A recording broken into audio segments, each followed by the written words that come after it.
السلام علیکم ناظرین، کیسے ہیں آپ؟ میں ہوں آپ کا میزبان قربان حسین اور آپ دیکھ رہے ہیں اپنا channel Peace of Mind PK۔ آج آپ کی خدمت میں ایک بہت ہی انٹرسٹنگ اور سبق آموز کہانی لے کے حاضر ہوا ہوں۔ یہ کہانی حدیث سے ثابت شدہ ہے اور نبی پاک صلی اللہ علیہ وآلہ وسلم نے فرمایا کہ پچھلی امت کے 3 آدمی کہیں سفر میں جا رہے تھے۔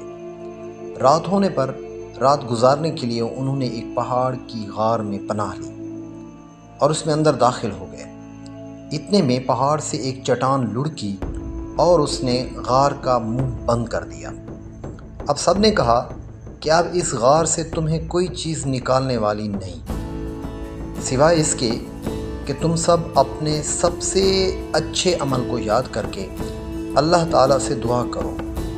اس پر ان میں سے ایک شخص نے اپنی دعا شروع کی کہ اے اللہ، میرے ماں باپ بہت بوڑھے تھے اور میں روزانہ ان سے پہلے گھر میں کسی کو بھی دودھ نہیں پلاتا تھا، اور نہ اپنے بال بچوں کو اور نہ اپنے غلام وغیرہ کو۔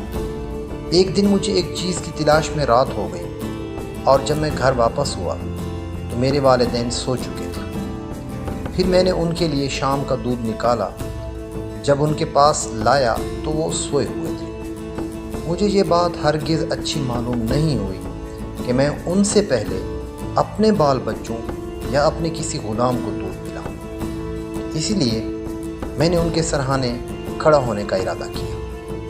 دودھ کا پیالہ میرے ہاتھ میں تھا اور میں ان کے جاگنے کا انتظار کرتا رہا یہاں تک کہ صبح ہو گئی۔ اب میرے ماں باپ جاگے اور انہوں نے اپنا شام کا دودھ اس وقت پیا۔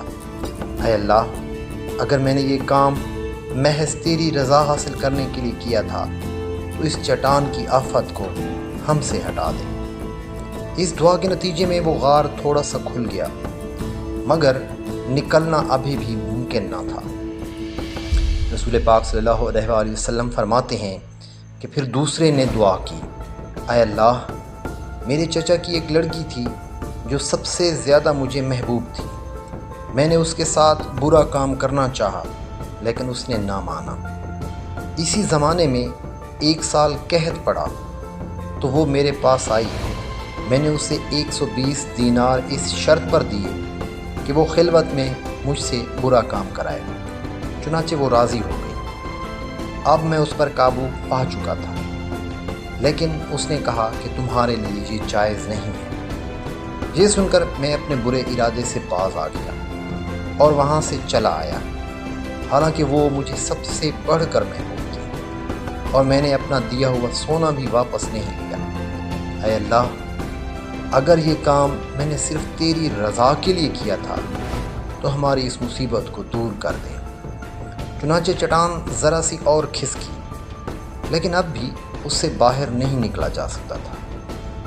نبی کریم صلی اللہ علیہ وآلہ وسلم نے فرمایا اور تیسرے شخص نے دعا کی، اے اللہ، میں نے چند مزدور کیے تھے، پھر سب کو ان کی مزدوری پوری دے دی، مگر ایک مزدور ایسا نکلا کہ وہ اپنی مزدوری ہی چھوڑ کر چلا گیا۔ میں نے اس کی مزدوری کو کاروبار میں لگا دیا اور بہت کچھ نفع حاصل ہو گیا۔ پھر کچھ دنوں کے بعد وہی مزدور میرے پاس آیا اور کہنے لگا، اللہ کے بندے، مجھے میری مزدوری دے دے۔ میں نے کہا، یہ جو کچھ تو دیکھ رہا ہے، اونٹ، گائے، بکری اور غلام، یہ سب تمہاری مزدوری ہی ہے۔ وہ کہنے لگا، اللہ کے بندے، مجھ سے مذاق نہ کر۔ میں نے کہا، میں مذاق نہیں کرتا۔ چنانچہ اس شخص نے سب کچھ لے لیا اور اپنے ساتھ لے کر چلا گیا، ایک چیز بھی اس میں سے باقی نہیں چھوڑی۔ تو اے اللہ، اگر میں نے یہ سب کچھ تیری رضامندی حاصل کرنے کے لیے کیا تھا تو ہماری اس مصیبت کو دور کر دے۔ چنانچہ وہ چٹان ہٹ گئی اور وہ سب باہر نکل کر اپنے گھر کو چلے گئے۔ یوم مزدور پر نبی پاک صلی اللہ علیہ وآلہ وسلم کے اس فرمان کو ضرور یاد رکھیے گا کہ رسول پاک صلی اللہ علیہ وآلہ وسلم نے فرمایا کہ مزدور کو اس کا پسینہ خشک ہونے سے پہلے اس کی مزدوری دے۔ تو ہمیں بھی چاہیے کہ مزدور کا حق پورا اور بر وقت ادا کریں۔ Thank you very much for listening. جزاک اللہ۔ السلام علیکم۔